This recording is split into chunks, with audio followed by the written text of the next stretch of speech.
Hey everybody! Today we are going to go over what is involved in purchasing property in Mexico. So hit that like button, subscribe, and let's get started. Hi, we're Dooglass and Esperanza, and like many of you, we feel like we've lived a blessed life with amazing family and friends. We've had many incredible adventures in the past, and we know the best memories aren't made and everything goes as planned. We've worked hard since we were young, and after seeing people around us taken before they could enjoy their lifetime of hard work, we decided to sell everything and make our dreams a reality so that we can live before we die. So you might ask, what is involved with foreigners buying property in Mexico? And specifically, this is our experience being Americans buying property in Mexico, but it also applies to probably anyone else buying property in Mexico also. Don't take this as any type of legal or real estate advice. I'm definitely no expert. There are tons of in-depth resources available both on YouTube and on the internet. So do your homework before you buy. So with that said, let's get started here. Two areas to consider when you're talking about purchasing property in Mexico. In mainland Mexico, away from the coast and away from the border, foreigners are able to directly purchase property in Mexico and have their name on the deed, just like a normal purchase in the United States. There is another area called the restricted zone. Now, the restricted zone is within 100 kilometers of the border or 500 kilometers of any of the coasts of Mexico. And this puts the entire Baja Peninsula, basically all the major towns of the Baja Peninsula, in the restricted zone. So what is the restricted zone? The restricted zone is an area where it is prohibited for foreigners to directly own property. This was originally put in place as a national security law for Mexico to prevent against foreign invasions over a land border or from sea. So at this time, foreigners looking to purchase property in the restricted zone have to use different methods to purchase property than directly buying the property in their own name. So what does it take to purchase property in the restricted zone as a foreigner? There are two main ways to do this that are very widely used. There are probably a lot of other ways that it could be done, but these two main ways are purchasing it through a fideicomiso, which is basically a Mexican trust, or purchasing it through a Mexican corporation. So let's talk about these options. Fideicomiso is a 50-year trust that is renewable indefinitely. It gives you the rights to buy the property, own it, occupy it. You are able to build or remodel the property, build on the property. You can sell the property, will it to your heirs. And you also can rent, but I believe the rental portion of that is limited. You know, you can have one house on the property that you can rent. I'm not sure that you could do more of a business type operation where you had multiple units that you were renting on the property under a fideicomiso. I haven't looked into it, so if you were thinking of using it in that way, you definitely would want to do some research. Fideicomiso has been a pretty solid way for foreigners to own property in the restricted zone for a long time. So fideicomiso, the setup fees are, they vary quite a bit, but they are pretty high on the front end, $2,000 to $2,500 to set up the fideicomiso. And this is basically setting up the bank to handle the trust and manage the trust for you. And then there also is a yearly maintenance fee on the trust This can be from $500 to as high as $2,000 yearly to manage the trust. So that's something you need to think about. Now, one thing to keep in mind, property taxes are extremely low in Mexico compared to the United States. A lot of places, they're 0.1% of the property value yearly. There's a lot of people that pay just a few $100s a year for property taxes. So coming from the United States, you can kind of think of this yearly cost of the fideicomiso, kind of like, you know, your property taxes in the US. The other big benefit of a fideicomiso is that you have a primary residence capital gain exemption, very similar to the US, where if that is your primary residence in Mexico and you've lived there for, I believe it is 3 years, then you can write off up to 3.8 million pesos or $191,000 worth of capital gains when you sell the property. So that is definitely a good benefit for the fideicomiso. Now, the other way to purchase property in Mexico is through a Mexican corporation. The Mexican corporation is allowed to own property in the restricted zone, and foreigners, U.S. and Canadian citizens are allowed to form a Mexican corporation, and the Mexican corporation can be fully owned by foreigners. There do not have to be any Mexican citizens in the Mexican corporation.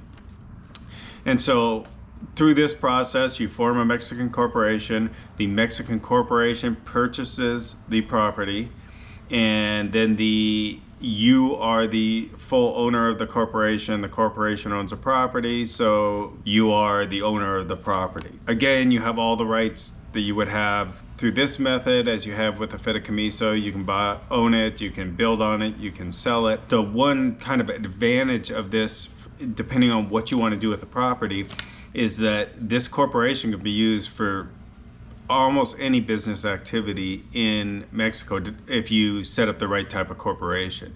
And so you can rent the property, you can build multiple units on the property and rent them. You can set up some other type of business. You could start a store on the property. You could do a lot of different things, and all of that would go through the Mexican corporation. Setup fees are usually quite a bit less than the setup fees for a fideicomiso, anywhere from $500 to $2,000 to set up a Mexican corporation. Yearly maintenance fees for a corporation are about the same as the fideicomiso. You're going to probably pay between $500 to $2,000 depending on what you're doing with a corporation. That involves hiring an accountant to file all the financial paperwork that's required and the tax paperwork and all that. Mexican corporation does require you to file monthly financial reports and quarterly corporation, different tax filings. Some of the downsides of the corporation is that you do not have that primary residence capital gains exemption when the property is owned by a corporation. So there are other methods that businesses and corporations use to lower their tax burden on properties that the corporations own, and you would want to have a good accountant that could help you with that to minimize your tax capital gains tax when you go to sell the property.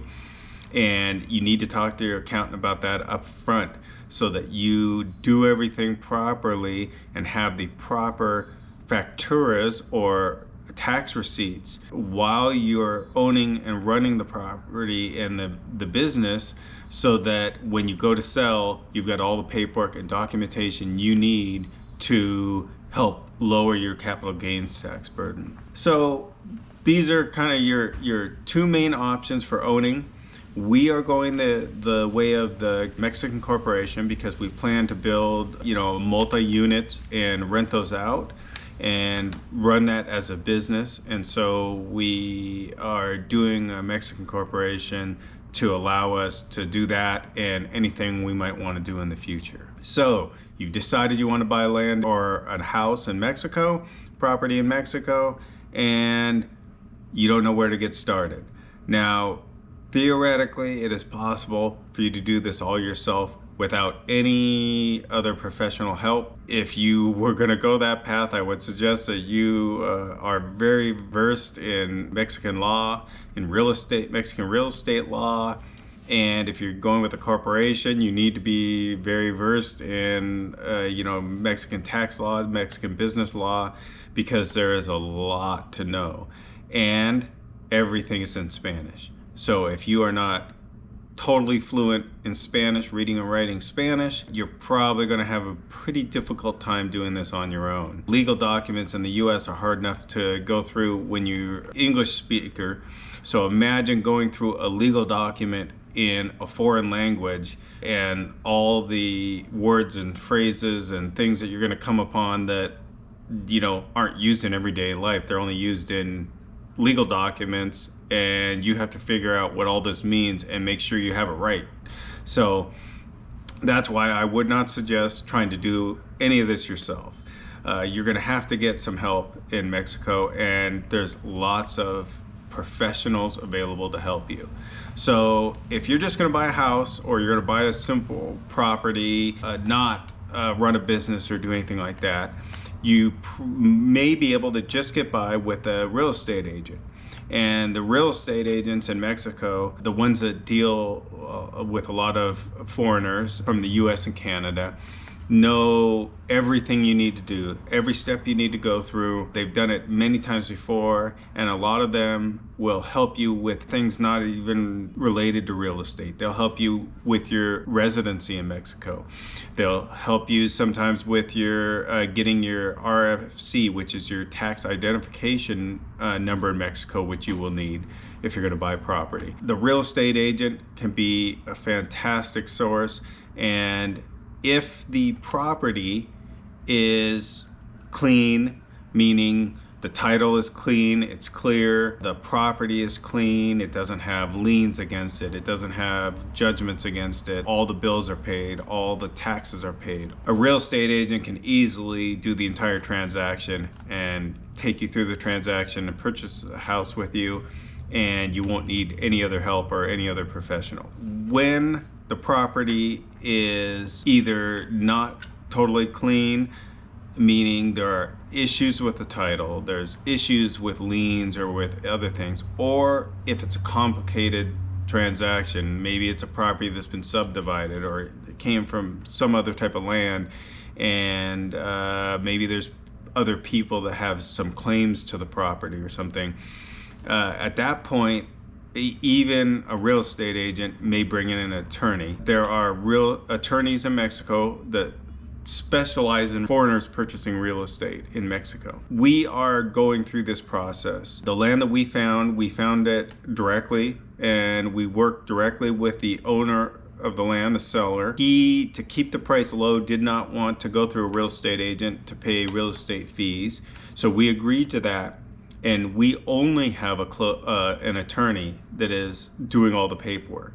And so that's another route you can go. If you found your own property, you don't have a real estate agent, you can hire a real estate attorney to do all the closing and all the paperwork for your property. Now, the third person you might need during this process, if you are forming a Mexican corporation, you're probably going to need an accountant.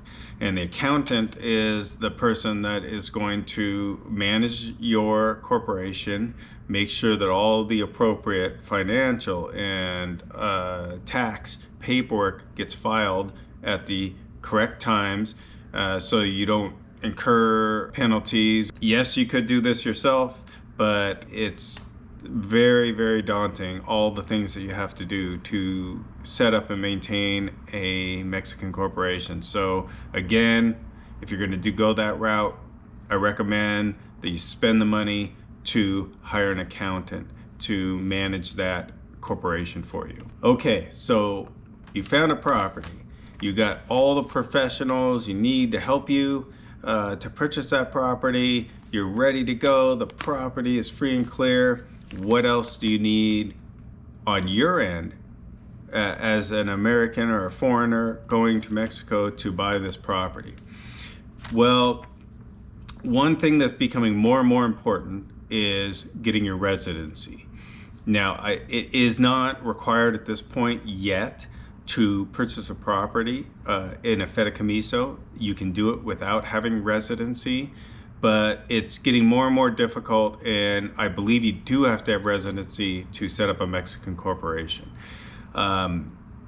Also, with the immigration changes that have happened and the fact that a lot of the immigration offices are not giving 180-day tourist visas anymore, you know, it can be very difficult to buy a property and come down to Mexico and enjoy your property if you're trying to do it on a tourist visa. Most people who are living in Mexico, either full-time or part-time, either have their residency temporary or permanent, or they're getting their residency.